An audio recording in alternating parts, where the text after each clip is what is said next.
Hi, I'm Alan Fisher with Exploring American History.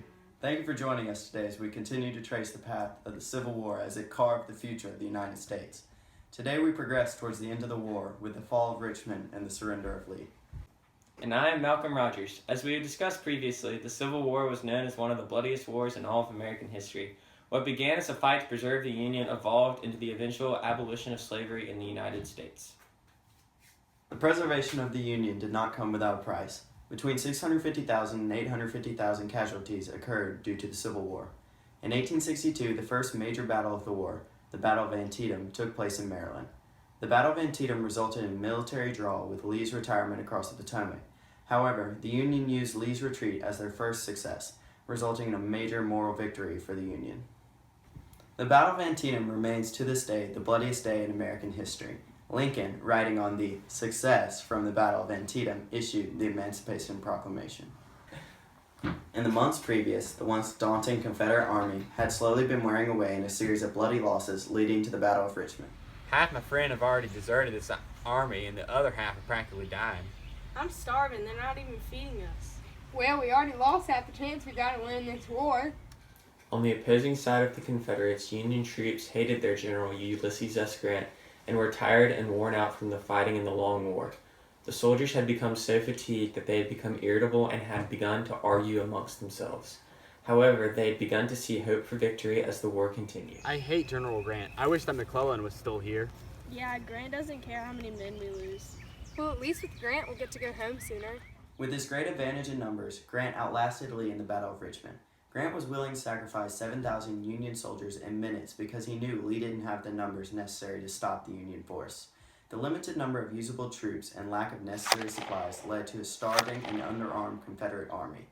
The capital was being abandoned by many wealthy Southerners as they slowly gave up their cause because they had grown tired of the war. Jefferson Davis and his advisors fled Richmond the day before its fall as defeat for the Confederacy became imminent. The city of Richmond, along with many Confederate documents, was burned to the ground. So generally, I think you'll find these terms to be fairly lenient for you. General Grant, I do agree to these terms of surrender.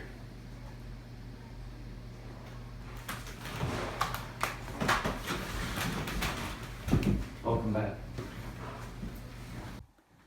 Following the surrender at Appomattox, Lee issued a heartfelt goodbye to his troops. The famous speech went as follows. I need not tell the survivors of so many hard-fought battles who have remained steadfast to the last that I have consented to this result from no distrust of them, but feeling that valor and devotion could accomplish nothing that could compensate for the loss which would have attended the continuation of the contest. I have determined to avoid the useless sacrifice of those whose past services have endeared them to their countrymen. You will take with you the satisfaction that proceeds from the consciousness of duty faithfully performed. And I earnestly pray that a merciful God may extend to you his blessing and protection. With an increasing admiration of your constancy and devotion to your country, and a grateful remembrance of your kind and generous consideration of myself, I bid you an affectionate farewell. With this speech, Lee attempted to soothe the defeated troops and set the foundation for repairing the relationship of the North and South.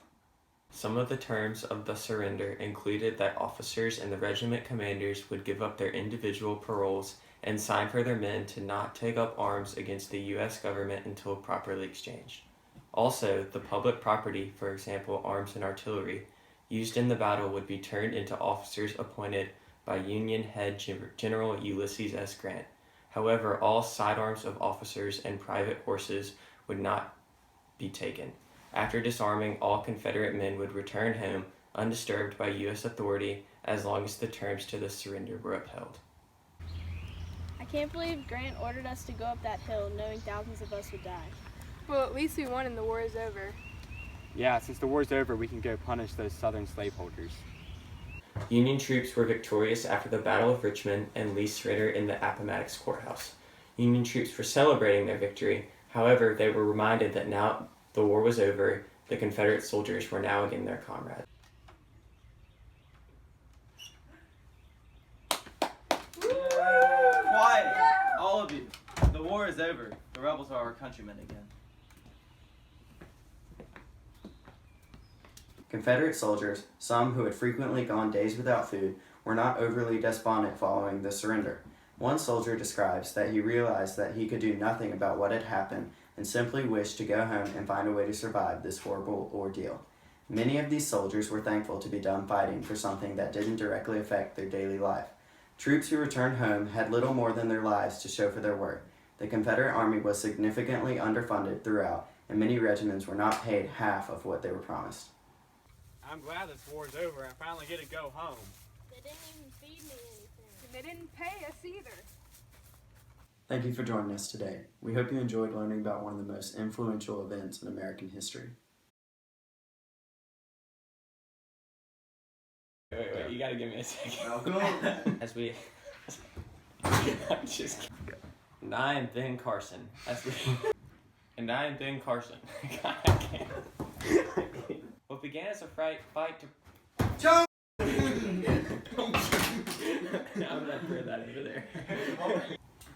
I was terrible at this, but if we switched once, we gotta switch. Did you affectionate? God! Oh, so close. I can't say.